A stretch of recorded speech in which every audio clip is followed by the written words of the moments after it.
이제 대선이 딱 닷새 남았습니다. 그래서 이 닷새 남은 후보들의 모습 좀 지켜보도록 하겠습니다. 두 번째 주제는 대선 D-5입니다. 오늘 주요 후보들 민주당 이재명 후보와 국민의힘 윤석열 후보 모습을 볼 텐데요. 민주당의 이재명 후보, 지금 윤석열 후보 모습이 먼저 나오고 있는데 오늘 오전에 있었던 부산 유세입니다. 부산에서 유세하는 모습을 확인할 수가 있고요. 사전 투표를 마친 뒤에 부산에서 유세하는 모습. 제주. 예, 지금 부산 지역구시니까 지금 어디죠? 정확히? 저기가 이제 저 덕천동 젊음의 거리. 덕천동 젊음의 거리. 예, 지금 이재명 후보가 이제 강원도 홍천에서 유세하는 모습을 확인할 수가 있습니다. 앞서는 이제 붉은 모습들이 많이 있었는데 여기는 또 파란 모습들, 파란 모자들, 점퍼가 많이 출렁이는 모습들 확인할 수가 있습니다. 지금 두 후보의 유세 발언, 오늘 오전 낮에 있었던 유세 발언인데요. 이재명 후보와 윤석열 후보의 발언 차례로 들어보겠습니다. 능력이 있어야죠. 국정도 모르면 어떻게 국정을 합니까? 머리를 빌리려면 머리라도 있어야 된다는 우리 김종인 박사 얘기도 있지 않습니까, 여러분? 모르고 무책임하고 특히 불성실하고 이럴 경우에는 나라가 완전히 극단적으로 반대로 갈 수 있습니다, 여러분. 이 나라의 주인 여러분이죠. 이 사람들은 머슴 아닙니까? 머슴이 주인들 갈라치기 하고 주인한테 거짓말하고 말도 안 되는 뻔뻔한 짓거리 하면 어떻게 해야 됩니까? 잘라야죠.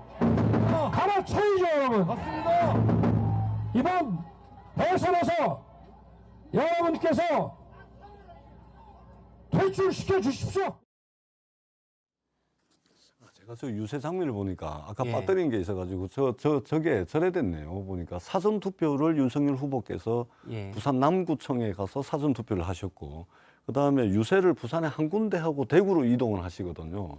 한 군데를 했는데 북구 덕천동의 젊음의 거리에서 하신 거예요. 이게 가만 보니까 국민의힘에서 가장 취약한 곳 두 군데입니다. 그러니까 부산 남구는 민주당의 박재호 의원이 현역으로 있는 지역구고 예. 부산 북구는 제가 현역으로 있는 지역구거든요. 그러니까 보통 보면 가장 취약한 곳에 그러니까 사실은 이제 안방이라고 이제 생각하는 지역에서 가장 취약한 곳 두 군데를 아마 유세를 한 거 같네요. 지금 보니까 이제 그런데요. 타당한 분석인 것 같습니다. 아니 실제 이제 부산 제가 지역구인 의원이시니까. 아니 제가 실제 이제 2012년도에 제가 한 48% 받고 세 번째 떨어졌거든요. 네. 세 번째 떨어질 때 2012년도 총선에 48%를 받았는데 이때 이제 국민의힘 내에서 이제 자체 여론조사를 하잖아요. 그러니까 부산에서 이제 국민의힘이 제일 취약하다고 판단을 했는지 2012년 당시에 박근혜 대표께서 전국을 무대로 총선 지원 유세를 하는데 제 지역구에만 3번을 왔어요. 3번을. 예. 그러니까 가장 취약한 곳에 집중을 많이 하시더라고요. 부산의 48% 받고 떨어졌어요. 구포시장, 그렇습니다. 예, 예. 구포시장 유세 장면이었습니다. 그게 젊음의 손재수 거리요. 의원이 이렇게 예를 들면 윤석열 후보와 박근혜 전 대통령 이렇게 뭐 왔다는 거 하는 거 보니까 옛날에 그 박정희 대통령 어디 가서 무슨 그 김대중 대통령 때 예. 어디서 국무회의 열었다는 생각이 나기도 하는데 전재수 의원님 뭐 크게 되시겠네. 그렇게. 아니 그러니까 윤석열 후보가 동선을 굉장히 정교하게 그러네요. 여론조사 그 부분은- 데이터를 가지고서 네, 그 동선을 부분은 상당히 잡았거든요. 예. 제가 들었던 그 홍보실에서는 제대로 잘 이해를 못했는 모양인데. 일단 북구, 오늘 윤석열 후보가 유세를 펼쳤던 북구가 지역구인 전재수 후보는 거기는 윤 후보의 약세 지역이라서 네. 간 거다. 내가 그렇게 세다 거기서. 분석을 했습니다. 나를 이렇게 무서워한다. 박근혜 대통령께서 당 대표를 할 때도 제 지역구를 무려 3번을 왔어요. 그래야 제가 이 두 번만 오셨어도 제가 세 번째 안 떨어지고 세 번째는 제가 그때 48% 받고 낙선을 했는데 전재수 의원을 떨어뜨리기 두 번만 위해서 오셨어도 제가 세 번 안 떨어지고 그때 2012년도 당선됐을 거예요. 아이 눈물겹다 정말. 박근혜 전 대통령이 세 번을 세 번을 오셨어요. 세 번. 두 번만 갔어도 전재수 의원이 될 당선됐어요. 텐데. 예. 네, 알겠습니다. 알겠습니다. 일단 이재명 후보는 이제 유능함을 강조했고요. 윤석열 후보는 역시 정권 교체를 강조하는 모습입니다. 계속 나머지 앞으로도 뭐 닷새 동안 그런 메시지도 계속 강조가 되겠죠. 뭐 그렇죠. 근데 유능함을 본인의 그 유능함을 강조하는 거야. 누가 뭐라고 그랬습니까? 뭐 제가 유능하다 뭐 이렇게 얘기하는 건 괜찮죠. 예. 근데 물론 거기에 대해서 반박은 여러 가지 있을 수 있잖아요. 뭐 대장동, 백현동 얘기를 들면서 뭐 그게 유능함이냐 뭐 이런 식의 지적을 할 수도 있고. 그런데 상대방에 대해서 나는 머리를 자꾸 얘기하는 거는 좀 아닌 것 같아요. 그 적어도 대선 후보로 나온 분한테 머리가 나쁘다, 뭐 머리를 빌릴 수 있느냐, 뭐 이런 식의 얘기들을 하는 것은 사실 그 타당하고 합리적이지 않거든요. 그 이분도 예를 들면 윤석열 후보 역시 무슨 뭐 대학을 가지고 얘기하는 건 뭐하지만 사실 그때 당시 가장 어려웠다는 서울법대에 들어가셨고 그다음에 고시에 합격을 했고 그게 무슨 1000명 되는 고시라고 하는데 사실이 아닌 걸로 확인됐잖아요. 287명인가 되는 오히려 이재명 후보 때보다 더 적게 뽑을 때 고시에 합격했고 검사를 열심히 하면서 검사 변호사를 거쳐서 검찰총장까지 했는데 예. 그런 후보에게 예를 들면 행정 경험이 좀 부족하다든가 그런 표현, 정치적 언어 표현 같은 것들이 능숙하지 못하다고 해서 그것을 머리가 나쁘다, 무식하다 이런 식으로 얘기하시는 거는 그거는 좀 일단 삼가주셨으면 뭐 좋겠다. 스펙을 보면 머리가 나쁜 머리는 아니다. 경험이 부족할 뿐이다. 라는 얘기로 제가 좀 듣겠습니다. 제가 좀 아니, 다른 얘기를 하나 그러니까, 여쭤보려고 예. 해서요.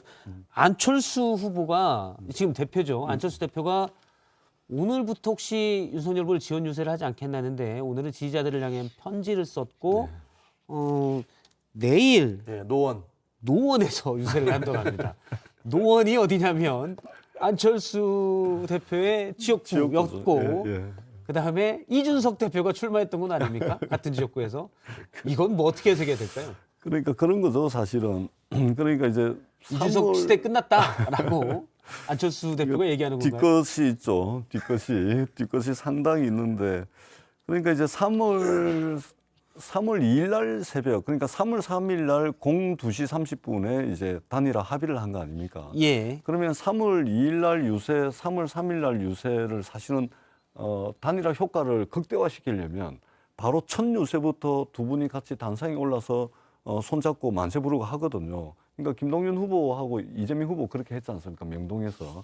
그런데 지금 이틀 반나절이 지나도록 오늘 지나면은 이제 3일이 지나도록 이 유세차에 함께 오르지를 못하거든요. 이거 예. 뭐냐면 결국은 국민의힘 그 안철수 후보를 지지했던 지지자들의 반발 이것이 너무 이제 반발 강도가 너무 세고 그런 측면이 아니겠는가 그렇게 보여지고 아마 주말에 합동 유세를 할 텐데 이준석 대표 지역구이자 자신의 지역구였던 노원으로 가는 것은 제가 볼 때는 이 대선이 끝나고 난 뒤에 합당을 해야 되지 않습니까? 예. 합당을 하고 난 뒤에 공동 당대표 요 정도로 이제 합의는 대충 된 것 같은데 이미 이준석 대표가 공동 당대표 이런 거는 있을 수 없다 뭐 이런 뉘앙스의 이야기를 하는 예. 거 아닙니까? 그러니까 이미 안철수 후보의 이 마음은 대선 끝나고 난 뒤에 어떤 당대당 합당 과정에서 어떤 헤게모니 주도권을 쥐기 위한 그런 차원에서 일단 이준석 대표 지역구 가가지고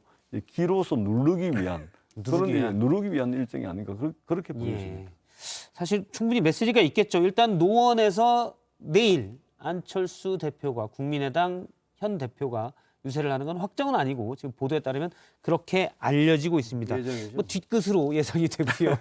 예, 알겠습니다. 그리고 어제 장면 중에 하나도 이게 뭐지? 해석을 좀 필요로 하는 장면이 하나 있습니다.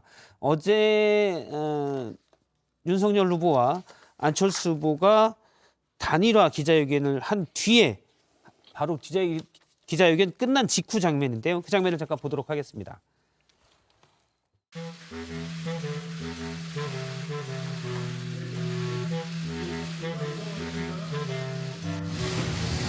딱 그 장면. 이거 필요 없으세요? 이거 필요 없으세요?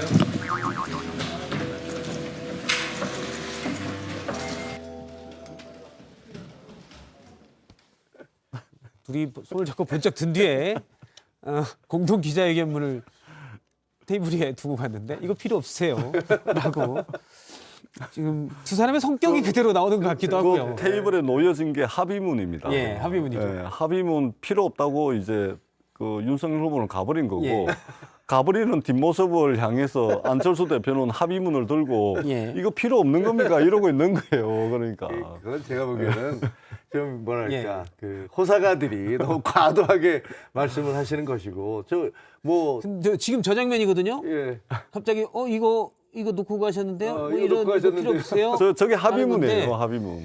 윤석열 후보는 그냥 사실은 이제 기자회견하고 이제 뭐 기자들이 좀 얘기도 하고 가야지 이렇게 갈 수 있지만 안철수 후보 굳이 그걸 매달리자. 프린트물을 낸 합의문을 이거 왜 놓고 가세요라고 하는 거 봐서는 마음속에 불안함이 표출된 거 아닌가. 왜냐면 자기가 안 들고 가더라도 예. 저기 실무자들이 다 있거든요. 예. 기자회견이 끝나면 깨끗하게 치우고 나와야 되거든요. 실무자들이 다 챙겨서 나오는 겁니다. 근데 예. 굳이 저걸 들고서 저 바지가랑이 잡듯이 지금 쫓아가는 모습이 보인 거 아닙니까? 에이, 그건 전 좀 과도한 표현이라고 생각하고요. 그러면 바제가랑이를 저게 이거 지금 이 쓰레기 버리고 가면 안 되는데요. 이건지. 그건 아니고요. 잠깐만요. 우리 합의문을 이렇게 지금 이렇게 취급하는 건가요? 이건지. 그러니까 저는 제가 보기에 예. 그 윤석열 후보는 여러 면에서 좀 YS 스타일과 가깝다라는 생각을 많이 해요. 그리고 단일화에 대해서도 여러 가지 얘기가 있었잖아요. 그 윤석열 후보 뭐라고 그랬냐면 우리 둘이 만나서 차 마시면서 결단하면 되는 거지 예. 뭐가 그렇게 복잡한 일이 있느냐라고 정말 보면은 옛날에 YS와 DJ가 협상할 때 그 스타일이 그대로 생각이 나거든요. 그래서 저 장면도 아니 거기서 단일화를 이렇게 같이 그 밤새 협상을 하고 발표를 했는데 야 나 이거 필요 없으니까 놔두고 간다. 그건 아니겠죠. 정말 윤 후보는 그렇지는 않을 것 같은데 그걸 굳이 챙기려고 하는 안철수 대표의 모습을 봐서는 불안함이 제가 나오는 게 보기에는 아닌가. 그냥 그것도 안철수 후보의 스타일이에요. 이거 놔두고 가셨어요. 이거 가져가야 돼요. 아니. 그 조상민만 있었으면 저도 우리 센터장님 말씀에 전적으로 동의를 합니다. 근데 저 장면 뒤에 예. 오늘 이준석 당대표와 김기현 원내대표가 뭐라고 그랬습니까? 아니 그 뭐 통합정부 정치개혁 그거는 뭐 안철수 후보 본인의 이야기다. 뭔 뭐 본인이 이야기한 거지 뭔 의미가 있냐 이런 식으로 이야기를 합니다. 그리고 이준석 당대표는 무슨 공동당 대표 무슨 뭐 그런 게 다 있냐. 그다음에 예. 단일화라는 표현을 한 번도 안 씁니다. 이준석 당대표가 오늘 언론 인터뷰를 하거든요. 어떤 표현을 쓰냐면 사퇴 후 지지선언 이런 표현만 쓰지 단일화라는 표현을 한 번도 안 씁니다. 그렇기 때문에 이미 내전이 시작이 된 거예요. 그렇기 때문에 윤석열 후보는 상상하시죠? 아니요. 윤석열 후보는 그러니까 그런 거죠. 이전에도 윤석열 후보가 이제 앉는 모양새를 취하고 나머지가 달라들어 가지고 잘라내는. 그러니까 예. 처음에 이제 단일화 과정도 마찬가지였습니다. 단일화 과정. 예. 자, 그러면은 여기서 오늘 정치권에 또 나온 얘기들 잠깐 보도록 하겠습니다.